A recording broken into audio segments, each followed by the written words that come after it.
नमस्कार भारत। स्वागत है आप सबका एक बार फिर से आपके अपने इंद्राग्नी एस्ट्रोलॉजी चैनल पर।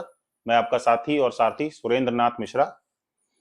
आज पहले डिस्कस किए हुए तरीके से आगे बढ़ेंगे, रेखाओं के बारे में बात करेंगे।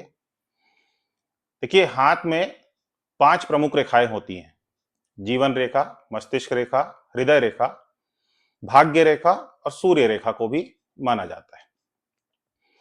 और रेखाओं के विषय में मैं आपको साथ में इस वीडियो में एक साइड में एक शीट भी चलाता रहूंगा कि रेखाओं के प्रकार किस तरीके के होते हैं, किस तरीके की रेखाएं होनी चाहिए, किन रेखाओं को अच्छी रेखा माना जाता है। क्योंकि हर किसी के हाथ में रेखा तो होती है, लेकिन वो किस तरह से मुद्रित है, वो किस तरह की दिख रही है, मोटी है, छिछली है, जालीदार है, चेन जैसी आकार की है, या बीच बीच में कहीं पे किसी तरह के कट बने हुए हैं, या बहुत ज्यादा गहरी अंकित है, या फिर पतली सी दिख रही है और गुलाबी रंग की दिख रही है, या एकदम काले रंग की दिख रही है। तो काफी कुछ है रेखाओं के विषय में जानने के लिए, जो बताएगा कि उस रेखा पर किस तरीके के अच्छे और बुरे प्रभाव पड़े हुए हैं। पहली बात तो ये। अब ये जानने की कोशिश पहले करते हैं कि जो भी रेखाएं हमारे हाथ में अंकित होती है वो हमको बताती क्या है। हस्तरेखा के बारे में कई लोग इस तरीके से मानते हैं कि जिसकी जीवन रेखा छोटी हो तो अरे जीवन छोटा है क्या, कुछ बड़ा एक्सीडेंट हो जाएगा क्या। तो ऐसा नहीं है। जीवन रेखा आपकी जीवन के बारे में, आपके जीवन में आने वाले संघर्ष के बारे में भी बताती है, आपकी जीवन शक्ति के बारे में भी बताती है, आपके जीवन में घटने वाली घटनाओं से भी जीवन रेखा प्रभावित होती है। अगर आपके जीवन में किसी तरीके के परेशानी के बारे में कहीं आपके हाथ में कहीं विस्तार में दिखता है कि आपको किसी तरह की बीमारी हो सकती है या कुछ हो सकता है, तो वो चीजें भी कहीं ना कहीं आपकी जीवन रेखा में रिफ्लेक्ट होंगी। जीवन रेखा में वहां पे कहीं ना कहीं किसी न किसी किस्म का दोषपूर्ण निशान, कोई तिल, कोई क्रॉस, कोई कट, या फिर वहां पे वो कुछ धब्बा सा दिखे, या फिर वो गहरी अंकित हो जाए वहां पे किसी उम्र के आसपास में, ये बताता है कि उस समय आपके जीवन में परेशानी आएगी। और सिर्फ बीमारी से संबंधित परेशानी ही नहीं आएगी। अगर आपके जीवन में किसी भी किस्म की परेशानी आ रही है तो आपकी जीवन रेखा उससे प्रभावित होती है। तो जैसे मैं भी बताया हूं कि मैं बीच में डालूंगा शीट और उसमें आपको समझ में आएगा कि रेखा, अच्छी रेखा किसको बोलते हैं, किस तरीके की रेखा को अच्छी रेखा बोलते हैं। जीवन रेखा अच्छी है तो व्यक्ति स्वस्थ रहता है, जीवन में संघर्ष कम आता है, व्यक्ति आराम से आगे बढ़ पाता है। जीवन रेखा अच्छी घुमावदार हो, शुक्र पर्वत को पूरा घेरा बनाते हुए नीचे की तरफ जाए तो व्यक्ति का स्वास्थ्य अच्छा रहता है। जीवन रेखा अगर अपने अंतिम समय पे जहां पे वो कलाई के पास पहुंच रही है वहां बहुत प्यारी सी और बारीक सी अंकित हो, हल्की गुलाबी रंग सी दिख रही हो, तो व्यक्ति का स्वास्थ्य, व्यक्ति का जीवन बुढ़ापे के समय बहुत अच्छा रहता है, ज्यादा परेशानियां या कष्ट नहीं होते। वही इसके विपरीत अगर कुछ दोषपूर्ण निशान दिखेंगे तो जीवन के उस भाग में, जीवन में आने वाले संघर्षों के हिसाब से या आने वाली बीमारियों के हिसाब से संघर्ष आता है। उसके बाद हम बात करते हैं सबसे, अब सबसे प्रमुख तो नहीं कहूंगा लेकिन हाँ, एक बहुत ही प्रमुख अपनी मस्तिष्क रेखा के बारे में। अच्छा, मस्तिष्क रेखा, जीवन रेखा, इनका दोनों का उद्गम लगभग एक ही जगह से होता है। तो इनके उद्गम के विषय में भी अपने को कुछ जानना जरूरी है कि कई लोगों के हाथ में जीवन रेखा और मस्तिष्क रेखा दोनों कुछ हद तक एक साथ जुड़ी हुई होती है। जैसे ये आप देख रहे हैं, कुछ हद तक जुड़ी हुई है कुछ समय तक, उसके बाद ये दोनों आपस में अलग अलग हुई है। कुछ लोगों के हाथ में जीवन रेखा और मस्तिष्क रेखा शुरू से ही एक आपसी दूरी बना के रखती है। ये दूरी आमतौर पे जैसे मिलीमीटर में अगर कहेंगे तो 1 से 4 मिलीमीटर की दूरी को सामान्य दूरी माना जाता है, अच्छी दूरी माना जाता है। उससे ज्यादा जब दूरी हो जाती है, 5 या 5 से ज्यादा हो जाती है, तो व्यक्ति को फिर वो अपनी मनमर्जी का बना देती है। व्यक्ति जो सोचेगा वही करेगा और अपने हिसाब से ही सब कुछ समझेगा, अपने हिसाब से ही फैसले ले लेगा। तो वो थोड़ा सा कह सकते हैं कि मानसिक तौर पे उसको उत्तेजक बना देती है। वो स्थिति ना हो तो ज्यादा अच्छी है, व्यक्ति बहुत ज्यादा मनमौजी ना हो तो बेहतर रहता है। जीवन रेखा से अगर जुड़ी हुई मस्तिष्क रेखा है तो आप ये मान के चलिए कि व्यक्ति के मस्तिष्क पे उसके परिवार का प्रभाव होगा। जरूर होगा। और जहां तक जिस उम्र तक वो साथ में जुड़ के चल रही है, उस उम्र तक लगभग जीवन के उसके हर फैसले में उसके परिवार की रजामंदी या इच्छा शामिल होगी। व्यक्ति अपने मन से या कह सकते हैं कि अपने स्वतंत्र रूप से निर्णय लेकर के कोई काम करने में झिझकेगा। झिझकेगा क्या, परेशानी होगी, और मतलब उसको वो चीज उसके साथ जुड़ी हुई है, उसको अपने परिवार के हिसाब से ही चलना है। धीरे धीरे धीरे धीरे करके उम्र के साथ में, मैच्योरिटी के साथ में व्यक्ति कुछ फैसले स्वतंत्र रूप से लेने लगता है। एक तो ये बात हो गई। अब अगर मस्तिष्क रेखा थोड़ी सी सामान्य दूरी बना करके अगर जीवन रेखा से चल रही है, तो ये क्या इंडिकेट करती है?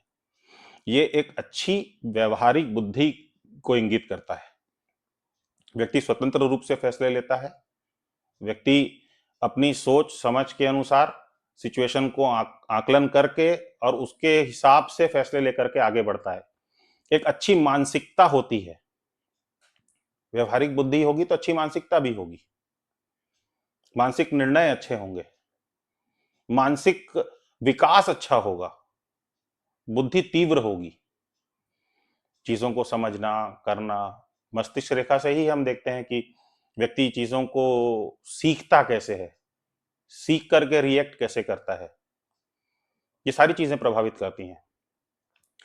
मस्तिष्क रेखा आमतौर पे जब देखा जाता है एक अच्छी व्यवहारिक मानसिक रेखा के बारे में, तो वो जीवन रेखा के पास से निकल करके सीधी जाती हुई बुद्ध पर्वत के नीचे उच्च मंगल के आसपास में अंत होता है उसका। यहां पे कई हाथों में आपने देखा होगा कि मस्तिष्क रेखा कई बार वो पूरे उच्च मंगल पर्वत तक नहीं जा रही है, कहीं बीच में ही टर्न ले रही है, या फिर कहीं सूर्य की उंगली के नीचे पहुंचने पर वो दो भाग में बढ़ जा रही है। ये काफी सारी चीजें एक अलग अलग किस्म के इंडिकेशंस देती हैं। तो पहले हम बात करते हैं, अगर मस्तिष्क रेखा सीधी जा रही है, अगर ये ऐसे सीधी गई हुई है, कहीं फोर्क नहीं बन रहा है, कहीं झुकाव नहीं ले रही है, आराम से सीधी सीधी चले जा रही है उच्च मंगल पर्वत की तरफ में, बहुत अच्छी और व्यवहारिक बुद्धि होगी। हर चीज को समझ बूझ के और सही फैसले लेकर के व्यक्ति जीवन में आगे बढ़ेगा। अगर ये रेखा यहां पे आने के बाद में दो भाग में बढ़ जा रही है, एक ऊपर की ओर चला जा रहा है और एक चंद्र पर्वत की तरफ मुड़ जा रहा है, तब व्यक्ति में कल्पनाशीलता भी आ जाती है। व्यवहारिक बुद्धि के साथ साथ वो कल्पनाशील भी हो जाएगा। अब कितना कल्पनाशील होगा, वो कितना झुकाव लिए हुए है और कितना ऊपर की तरफ जा रही है, उसको देखने से आकलन किया जा सकता है।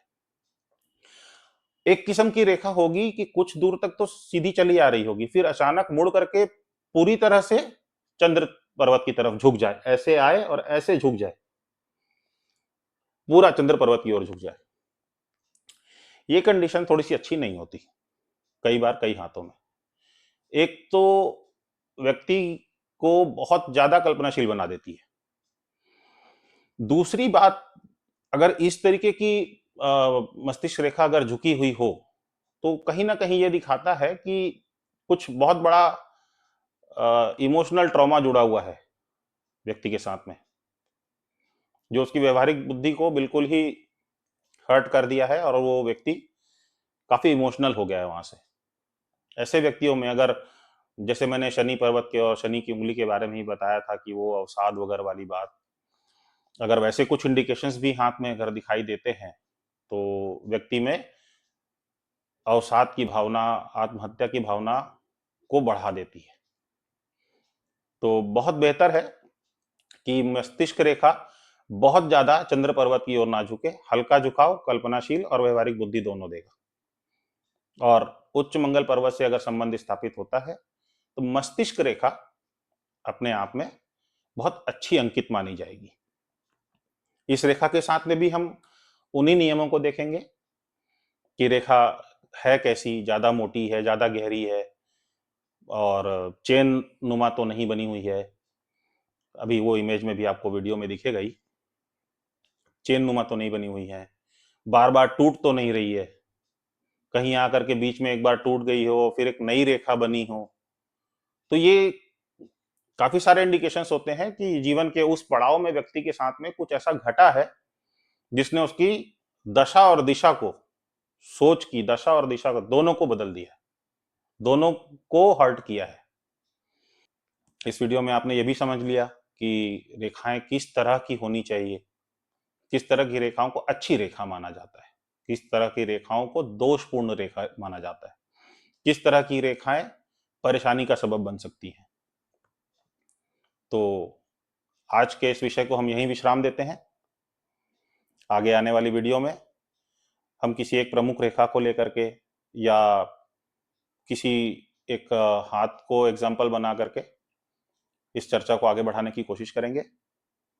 नमस्कार, धन्यवाद।